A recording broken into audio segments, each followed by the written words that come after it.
বিএনপির বিরুদ্ধে দুর্নীতির মিথ্যা অভিযোগ তুলে স্বৈরাচারের ভাষায় কথা বলছে একটি দল। ময়মনসিংহের নির্বাচনী জনসভায় তারেক রহমান। ভোট দেওয়ার পর কেন্দ্র পাহারা দেওয়ার আহ্বান। নির্বাচনে দুর্নীতির বিরুদ্ধে লাল কার্ড দেখাবে জনগণ। যশোর ও সাতক্ষীরার জনসভায় ডাক্তার শফিকুর রহমান। গণ অভ্যুত্থানের আকাঙ্ক্ষা বাস্তবায়নে দাঁড়িপাল্লায় ভোট দেওয়ার আহ্বান।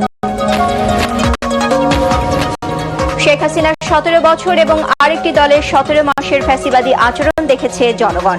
আসিফ মাহমুদ। বর্তমান শাসন ব্যবস্থায় ফ্যাসিবাদের উত্থানের আশঙ্কা আলী রিয়াজের। প্রচারণার সময় ডিম নিক্ষেপের প্রতিবাদে শান্তিনগর মোড়ে এনসিপি প্রার্থী নাসির উদ্দিনের সমর্থকদের বিক্ষোভ। সারা দেশে নির্বাচনী প্রচারণায় সরগরম পাড়া মহল্লা। নতুন পে স্কেল অন্তর্বর্তী সরকার বাস্তবায়ন করবে না, জ্বালানি উপদেষ্টা। আন্দোলন বন্ধ করতেই বেতন বাড়ানোর সুপারিশ।